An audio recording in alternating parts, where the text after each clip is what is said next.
Have you ever stopped to think about how an empire could be brought to its knees, not with armies or weapons, but with just an idea? Well, today we're digging into a powerful economic theory that did exactly that.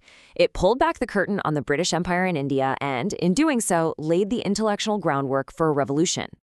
Okay, let's start right here, because this really sets the stage. You've got two completely different stories about the British Empire. On one hand, there's the official version, right? The romance of bringing peace and stability. But then you get this absolutely blistering reality check from early Indian nationalists like Dadabhai Naoroji. His point was, sure, there's peace, but for millions, it's the peace of starving to death, while the country's wealth just disappears. So that's the big question, isn't it? How can you have this paradox of peaceful poverty? How can a place be orderly and stable, but also starving? Well, to figure that out, we've got to do what you always do. We have to follow the money.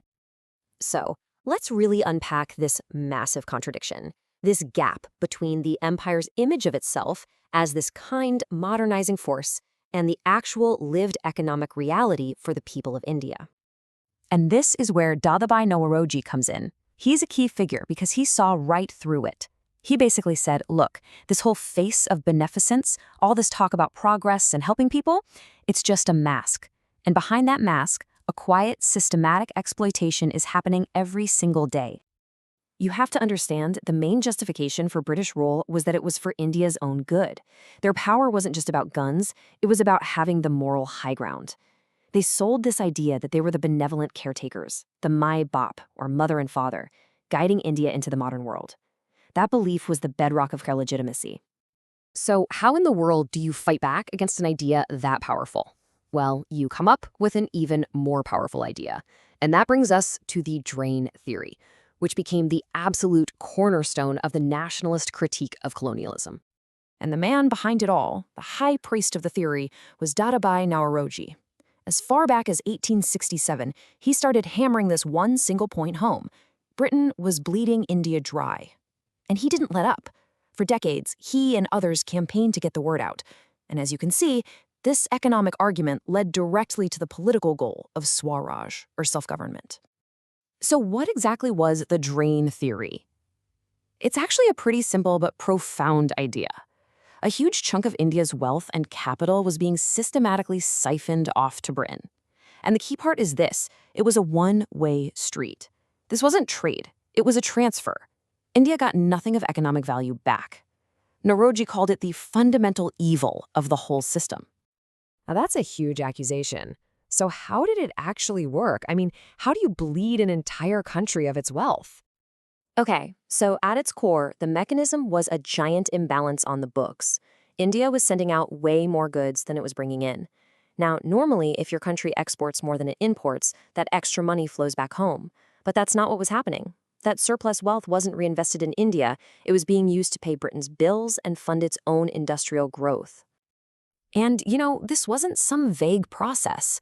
The nationalists pointed to very specific channels where the money was flowing out. You had the massive salaries and pensions for British officials working in India. You had profits from British companies that were sent straight back to Britain. There was the interest on loans that India was basically forced to take from Britain. And then you had these home charges. India was literally paying for the cost of its own colonial administration back in London. The scale of this is just staggering. To give you some perspective, nationalist calculations show that this drain was equal to half of the Indian government's entire annual tax revenue. Just stop and think about that. Imagine if half of all the taxes your country collected every year just vanished overseas. And it gets even worse. That same amount was more than a third of India's total national savings. Now, this is so important because savings are the lifeblood of an economy. It's the money you use to invest, to build factories, to improve farms. India was being systematically starved of the very capital it needed to develop and grow. So let's talk about the true cost of this, because this wasn't just an abstract accounting problem. This constant bleeding of resources had devastating, real-world consequences for millions of people. And there's this absolutely brilliant metaphor from another nationalist, R.C. Dutt, that captures it perfectly. He said taxes should work like the water cycle. The sun draws moisture from the earth, but it comes back as fertilizing rain. But in India, all that moisture was being sucked up only to fall as rain on Britain, leaving India's own soil parched. It's no wonder there were so many famines. And this idea really started to catch on. You can see it in this quote from a newspaper at the time. People began to see the colonial relationship for what it was. India wasn't a partner in progress, it was just a giant pasture, a resource to be consumed for the benefit of Europeans. So here's the absolute critical point that the nationalists were making. India's poverty, its economic backwardness, it wasn't an accident. It wasn't an unfortunate side effect. It was the entire point. The system was designed from the ground up to enrich Britain, which meant India's poverty was an inevitable outcome. It wasn't a bug, it was a feature. An economic argument this explosive isn't going to stay in academic papers for long. It was bound to spill into the streets. And that's exactly what happened. This economic analysis became the fuel for the independence movement. Think about it. By revealing this exploitative core, the drain theory just completely shattered the moral authority of the British Empire. It ate away at that foundational belief that the British were there for India's own good. And once that trust was gone, the whole justification for foreign rule just crumbled. And you can see the logic, right? It's like a series of dominoes falling. First, you expose the economic drain. Once people see that, their faith in British benevolence is gone. Then, it's a short leap to realize that the economy will never work for Indians as long as the politics are controlled by foreigners. So what's the only possible solution? Self-government, Swaraj. And that was the political genius of the theory. It was so simple. You didn't need a degree in economics to get it. A peasant farmer paying taxes to a distant government could instantly understand the injustice of his country's money being shipped to a faraway land. No drain became a perfect rallying cry. So what's the big takeaway from all this?